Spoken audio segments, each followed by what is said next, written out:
Well, boys and girls, some of them are just too good to pass up.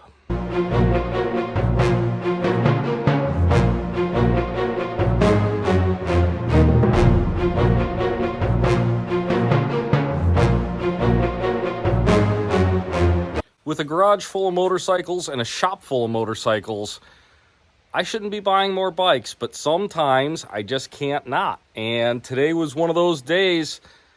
Super excited about this one. 1977 Honda XR75. And I've actually had a couple of these little XR75s, but this is the coolest and the nicest one that I've had because it is a one-owner machine and it's all original. It's never been restored. I don't know if the tires are original or not. I'd have to do some looking on that to really figure that out, but it seems like a super low hour machine. So originally this motorcycle started its life in Southern California. Long story short, like I said, it was a one owner bike. It belonged to a gentleman. I bought it as an adult, but had it his whole life. Ended up passing away, and it went to his wife's best friend. She was super into bikes, wanted it to get going and maybe have her grandkids ride, but it's been sitting for a few years. Reality has kind of set in. She's moving, and that's where I come in. So, like I said, I am super stoked on this. Let's take a closer look. So, like I said, she's a 1977. And it's pretty much all there. It's only missing a couple little things. The front number plate right here is missing. And if you look over here, this is an aftermarket air filter, and it's missing the original air box, which I might be able to find, and I'm kind of kicking myself because I actually had one of these. I parted out a couple of these bikes, and I'm sure I had an air box. But for an original motorcycle, it looks really awesome. And one of the interesting things about this bike, and I don't know what all happened and whatnot, but she had mentioned that she thought he was trying to make it street legal. And I don't think that ever happened because it still has an off-road title and registration. But this is possibly a headlight mount, I'm guessing. And I noticed on the rear fender here, he's got some holes drilled and maybe had a tail light / license plate on there.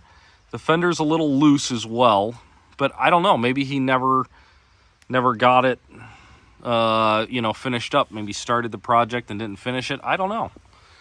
The engine is free. Sounds good. Has good compression. So I'm excited about that. And the gas tank doesn't look too bad either. So I'll have to clean it a little bit. I'm going to really hope to get away with outlining it. Let's roll it out here. Get a better look. The forks have these little gators on there. Those aren't original. And this is like an old school Honda thing. They would have these clear covers over there. So that might be original. Little kill switch action. Think that's the right one for it.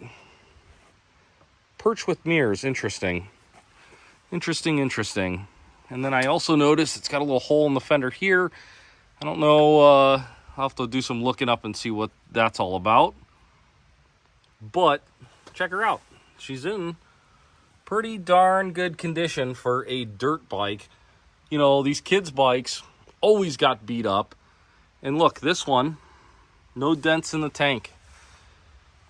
How do you even do that? No dents ever. These grips are obviously aftermarket, and I'm definitely changing those. But what a cool little bike. Oh, another thing, she's got air forks on her. Yep, it's a race machine. Now, these actually were, pretty darn good little 4-strokes for back in the day, especially if you didn't want to get a full-on motocross bike. This was a really good option for kids. I know the earlier ones bring pretty good money too. These later ones don't bring as much, but definitely not worthless. Now, getting a cool old motorcycle is always fun, but getting one with complete paperwork, that is awesome. Yeah, so we got all the original paperwork here. This is the original title, original off-road vehicle receipt, registration, Honda warranty card, which I'm kind of surprised that these bikes even came with warranties. Off-road registration, and then the nice welcome to the family Honda letter. Gotta have that. Pretty cool. Pretty cool. So like I said, I shouldn't be buying more motorcycles, but I love these darn things, and I'm a sucker for a little Honda. Like I said, you just don't find them clean like this. The tank is in amazing condition. This bike is in really, really good condition for being a 1977 children's bike. Normally these things, like I said, I've found a couple before, but they were so rough, like super, super rough. Had to part them out, missing stuff. And this one has pretty much everything. Like I said, the exception of the airbox and the front number plate, which I'm sure I can find that stuff. This thing is going to be an awesome little bike. So if you're not already, please subscribe, and I'll probably make a video of getting this thing running and doing some ripping on it. As always, thanks for tuning in, and we'll see you on the next one.